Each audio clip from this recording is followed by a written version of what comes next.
నమస్కారం. ప్రస్తుతం మనతో పాటు ప్రముఖ ఆధ్యాత్మికవేత్త, ప్రముఖ జ్యోతిష పండితులు ముల్లపూడి సత్యనారాయణమూర్తి గారు ఉన్నారు. ఆయనతో మాట్లాడేద్దాం. నమస్కారం గురుగారు. నమస్కారం అమ్మా సృజన. గురుగారు, మొదటగా జనవరి నెలలో వచ్చే మొదటి పండుగ సంక్రాంతి. మరి 4 రోజుల పాటు జరిగే ఈ సంక్రాంతి పండుగలో 3వ రోజు కనుమ. మరి ఈ కనుమ యొక్క విశిష్టతని, మరి ఆ రోజు చేయవలసిన పనుల గురించి, ఎలాంటి పనులు చేసుకోవాలి అనేసి వివరించండి. మనకి ఈ 2024 సంవత్సరంలో 16వ తేదీన వచ్చింది కనుమ, ఫాలోడ్ బై మొక్కనుమ. ఆ రోజు మటన్ చికెన్ వండుకొని తింటారనమాట. ఈ 3 రోజులు కూడా ఎన్వి తినరు కాబట్టి. ఇక ఇప్పుడు ఈ కనుమ రోజున ఏంటంటే ఈ పశువుల పండగ అనమాట. సంక్రాంతి అంటే ఏంటి? అసలు రైతుల పండగ. చక్కగా పంటని ఇంటికి తెస్తారు. ఆ పంట పండినటువంటి పంటని, ధాన్యాన్ని ఇతరులకి ఇస్తారు. ఆ సంక్రాంతి రోజున లేదా ఈ 3 రోజుల్లో ఏ రోజైనా చేయొచ్చు అనమాట. ఆడవాళ్ళు ఏం చేస్తారంటే 5 తాంబూలాలు ఇస్తారు. ఆ తాంబూలాల్లో వాళ్ళ కొన్ని వడ్లు ఇవి, ఆ తర్వాత జాజికాయలు, యాలకులు ఇలాంటివి పెట్టి తమలపాకులో పెట్టి మొట్టమొదట భర్తకిస్తారు మొదటి తాంబూలం. మిగతా 4 తాంబూలాలు ఎదురింటి వాళ్ళకి, పొరుగింటి వాళ్ళకి తెలిసిన వాళ్ళకి ఇస్తారు. ఇది తర్వాత చిమ్మిలు తయారు చేస్తారు. మనం సుబ్రహ్మణ్యేశ్వర స్వామికి మనం బెల్లము నువ్వులతో పచ్చడి చేసి చక్కగా ఒక చిమ్మిలు అంటే చాలా ఇష్టం మనకి, బెల్లంతో తయారు చేస్తారు. ఇక్కడ ఈ పండగకి పంచదారతో కూడా తయారు చేస్తారనమాట. అండ్ ఫారెన్లో ఇతర రాష్ట్రాల్లో సెటిల్ అయినటువంటి వాళ్ళ ఫ్రెండ్స్ కోసం ఆ పంచదారని, ఈ నువ్వుల్ని పోస్ట్ కూడా చేస్తారనమాట, కొరియర్స్లో పంపిస్తారు. ఇప్పటికి కూడా అలా చేసేవాళ్ళు ఉన్నారు. ఇక కనుమ రోజున ఏం చేస్తారంటే పశువుల కొట్టాలని కడుగుతారు, పశువుల శాలల్ని, పశువుల్ని కడుగుతారు శుభ్రంగా. అండ్ కొమ్ములకి పెయింటింగ్ వేస్తారు. ఆ కొమ్ములకి చక్కగా రూపాయి బిళ్ళ కానీ 2 రూపాయల బిళ్ళలు కానీ కొమ్ములకి కడతారు గుడ్డతో. కట్టి ఏం చేస్తారు వీళ్ళు, అవి ఒక ఆట అన్నమాట, అది ఇప్పుడుకోవడం కోసం. దీనికి ఆ ఊళ్ళో పల్లెటూరులో ఉన్నటువంటి వాళ్ళ ఫ్రెండ్స్ అందరూ కూడా పోటీ పడతారు. ఇవి వెప్పుతూ అది ఏమో బెదిరిపోతాయి, వీళ్ళు ఏదో చేస్తున్నారా నాయన అని అవి పరుగులు పెడతాయి. వాటిని ఇంకా బెదరగొడుతూ వీళ్ళు అసలే కోతులు కదా, ఈ కుర్రాళ్ళు కూడా కోతి మొక్క వెనకాల బయలుదేరుతుంది. ఈ విధంగా ఈ పరుగులాటలో అర్ధరాత్రి 12 కూడా దాడుతుంది. అండ్ ఈ లోపల అనేకమైనటువంటి ప్రమాదాలు జరగడానికి కూడా అవకాశాలు ఉన్నాయి. అది తమిళనాడులో ఆ విధంగా ఈ యొక్క దున్నపోతుల్ని, తర్వాత ఈ యొక్క ఆంబోతుల్ని కట్టి ఆడించేటటువంటి మనం ఆంధ్రాలో కోడి పందాలు అయితే వాళ్ళు పశువుల్ని చేసేటటువంటి సాంప్రదాయం మొదలైందనమాట. ఇక ఈ కనుమ రోజున మనుషులు బ్రహ్మదేవుడు సృష్టి చేశాడు, బాగుంది. ఎంత తిన్నా సరే వీళ్ళు నీరసంగా ఉంటున్నారు మనుషులు. మరి రిపోర్ట్ ఫీడ్బ్యాక్ తీసుకుంటారు కదా, మరి మానవులందరూ కూడా సార్ ఏదో నీరసంగా ఉంటున్నారు సార్, ఎంత తినేసినా సరే అని చెప్పి బ్రహ్మదేవుడికి రిపోర్ట్ ఫీడ్బ్యాక్ వెళ్తుంది. అప్పుడు బ్రహ్మదేవుడు ఆలోచన చేస్తాడు. దేవతలు అమృతం తాగుతున్నారు, నిత్య ఉత్సాహులుగా ఉంటున్నారు. మానవులకు కూడా అమృతం ఇచ్చేద్దామా అంటే వీళ్ళు అరిగించుకోలేరు, వీళ్ళకు ఉన్నటువంటి డైజెస్టివ్ సిస్టమ్ అలా ఉంది. కాబట్టి అమృత తుల్యమైనటువంటిది, దానితో సమానమైనటువంటిది ఒక ద్రవ పదార్థాన్ని వీళ్ళకు కూడా సృష్టించిస్తే బాగుంటుంది అని ఒక ప్లాన్ చేస్తాడు బ్రహ్మదేవుడు. ఈజ్ ద క్రియేటర్ కాబట్టి, ఆయన సృష్టికర్త కాబట్టి ఏమైనా చేయొచ్చు. అప్పుడు ఆయన ఏం చేశాడు, శుభ్రంగా అమృతం తాగేశాడు. తాగేసిన తర్వాత దాన్ని జీర్ణించుకున్నాడు. ఆవు యొక్క రూపాన్ని ఎత్తాడు. ఆవు యొక్క రూపాన్ని ఎత్తి పాలని ఇవ్వడం ప్రారంభించాడు. ఈ మానవులు చక్కగా పాలను తాగుతున్నారు. అండ్ తాగిన తర్వాత అరిగిపోతుంది. అమృతత్వంతో సంబంధమైనటువంటి దానితో సమతుల్యతతో ఈక్వల్గా ఉన్నంత ఎనర్జీ వచ్చేసింది. ఎనర్జైజ్ అయిపోయినటువంటి మానవుడు ఇక హ్యాపీగా ఉన్నాడు, పనులు చేస్తున్నాడు. కాబట్టి ఈ యొక్క పాలన సృష్టించినటువంటి రోజు అన్నమాట ఈ బ్రహ్మదేవుడు ఆవు రూపంలో ఎత్తినటువంటి రోజు ఈ కనుమ పండుగ. అందువల్లనే దీన్ని పశువుల పండుగ అన్నారు. తర్వాత ఏం జరిగిందండి, ఈ రోజున ఎవరైతే ఈ పశువులను పూజ చేస్తారో, ఆవు అంటే ఎవరండి? ఆవును పూజింపదగినది అని ఎందుకంటారంటే మనకి ఎనర్జీని ఇచ్చేటటువంటిది తల్లి. ఆ తర్వాత పోషించేటటువంటి శక్తినిస్తుంది. కాబట్టి తండ్రి ఒక్క ఆవును పూజ చేస్తే తల్లిని, తండ్రిని, తర్వాత బ్రహ్మదేవుణ్ణి పూజించినటువంటి ఫలితం వస్తుంది ఈరోజు అంటే రోజు కూడా వస్తుంది. అయితే ఆవుని చంపితే తల్లిని, తండ్రిని, బ్రహ్మదేవుణ్ణి కూడా చంపినంత ఇది బ్రహ్మహత్య పాతకం అంటుకుంటుంది. కాబట్టి ఎవరైతే తల్లిదండ్రులని ఈ రోజున గౌరవంగా చూస్తారో, ఎవరైతే ఈ రోజున చక్కగా మనకి ఈ యొక్క ఆవుని పూజ చేస్తారో, అటువంటి వాళ్ళు బ్రహ్మదేవుణ్ణి పూజ చేసినట్టు అంత ఫలితం అన్నమాట. అండ్ రెడీగా ఉంటాడు బ్రహ్మదేవుడు కూడా. ఎగ్జిట్ పోల్ సర్వే కనుక మనం చేసినట్లయితే బ్రహ్మ ఎక్కువ వరాలు ఇచ్చాడా, శివుడు ఎక్కువ వరాలు ఇచ్చాడా, విష్ణువు ఎక్కువ వరాలు ఇచ్చాడా అంటే చరిత్రను మనం తీసుకుంటే బ్రహ్మదేవుడే ఎక్కువ వరాలు ఇచ్చాడు అందరికంటే. ఎందుకని రాక్షసులు ఫస్ట్ చేసేది బ్రహ్మకే, తర్వాత శివుడికి చేయడం ప్రారంభించారు వీళ్ళు.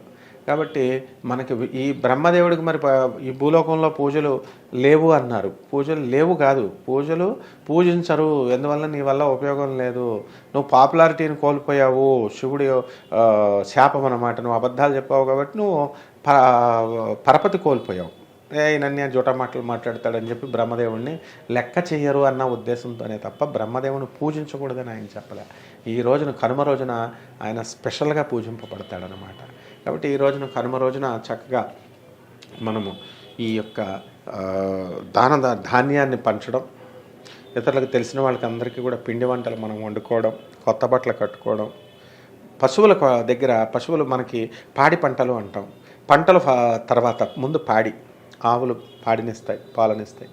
ఆ కృతజ్ఞత కారణంగా వాటి పిల్లలైనటువంటి ఎద్దులు ఈ భూమిని దున్నుతాయి. మనకు పంట వచ్చిందంటే పాడి వల్ల వచ్చింది, ఈ ఆవుల వల్ల ఎద్దుల వల్ల వచ్చింది. కాబట్టి వాటి కృతజ్ఞత కోసం ఏం చేస్తామంటే మనం కొత్త బియ్యం తీసుకుంటాం. కొత్త బియ్యం మనం వండుకొని తినేయడం కాకుండా ఆ రోజున కనుమ రోజున పశువుల కొట్టాల దగ్గరికి వెళ్ళి పాయసాన్నం తయారు చేసి, పొంగలి తయారు చేసి ఆ పశువుల శాలకి నివేదన అర్పిస్తారు.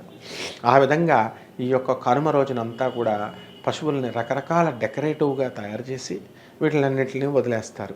ఇవన్నీ మనుషుల కాంగ్రిగేషన్ ఏ విధంగా అయితే మానవ సమూహం ఎలాగైతే ఒకచోట ఈ యొక్క జనాలు అంతా కూడా మరి ఇప్పుడు గేటెడ్ కమ్యూనిటీలో మా కమ్యూనిటీ అని చెప్పేసి వీళ్ళంతా వినాయక చవితికి ఎలాగైతే చేసుకుంటున్నారో డ్యాన్సులు ఇవి అవి. అసలు వినాయకుడిని పూజ చేయడం మానేశారు.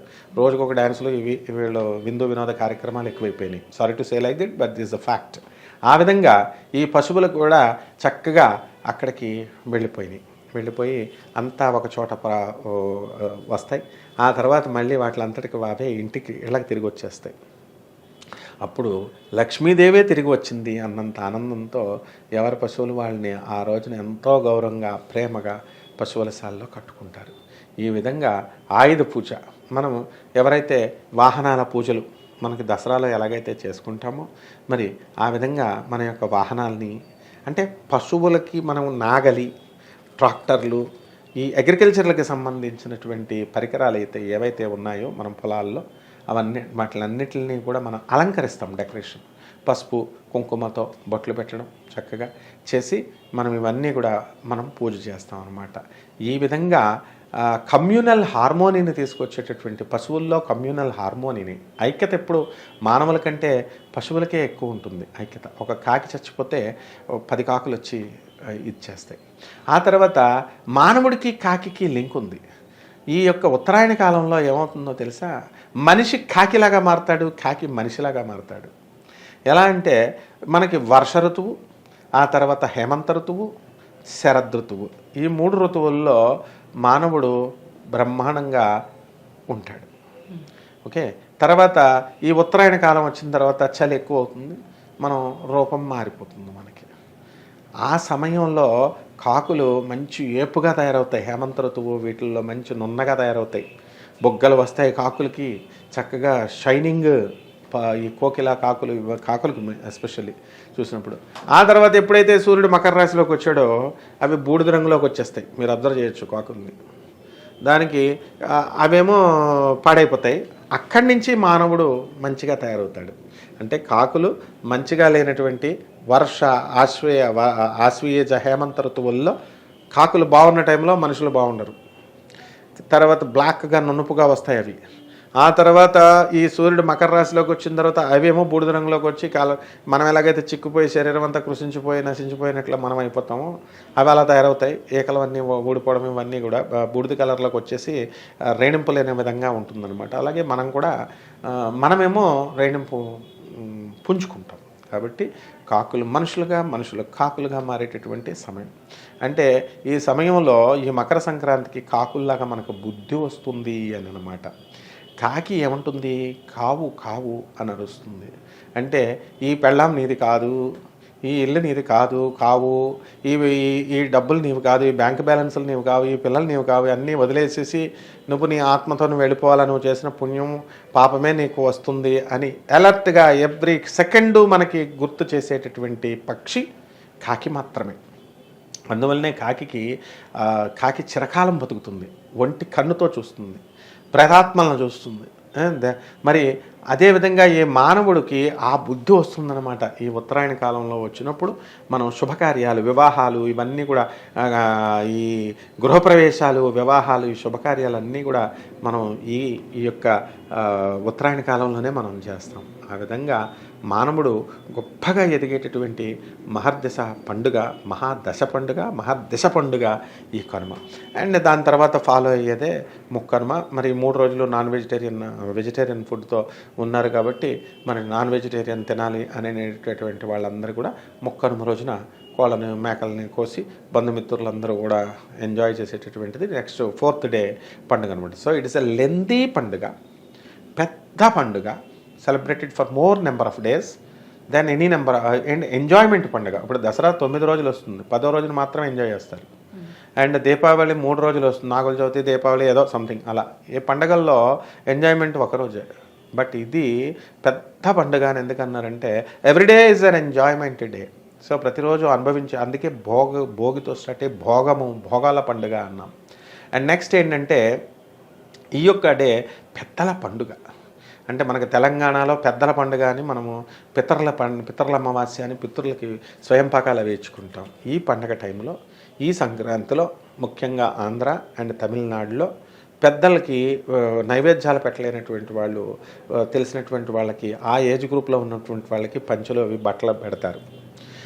ఆ తర్వాత వాళ్ళ పెద్దలను గుర్తు చేసుకొని ఆ తర్వాత వాళ్ళకి పళ్ళు అవి పెడతారు, దక్షిణ తాంబూలాలు ఇస్తారు. అండ్ ఈ స్వయం పాకాలు బ్రాహ్మడికి ఇస్తారు. దాంట్లో ముఖ్యంగా మనం గుమ్మడికాయ ఉండే విధంగా వాళ్ళు చూసుకుంటారు. కూష్మాండ దానము, ఇవన్నీ దీపదానాలు, వస్త్రదానాలు, ఎవరి స్థాయిని బట్టి వాళ్ళు దానాలు చేసుకుంటారు. అంత అద్భుతమైనటువంటి పండుగలమ్మ ఇవన్నీ కూడా. కనుమ పండుగ అంటే అది. అలాగే గురువుగారు, కనుమ పండుగ యొక్క విశిష్టత, మరి ఆ రోజు ఎలాంటి పనులు చేయాలి, ఎలాంటి పనులు చేయకూడదు అనేసి చాలా చక్కగా వివరించారు గురువుగారు. ధన్యవాదాలు. ధన్యవాదాలమ్మా.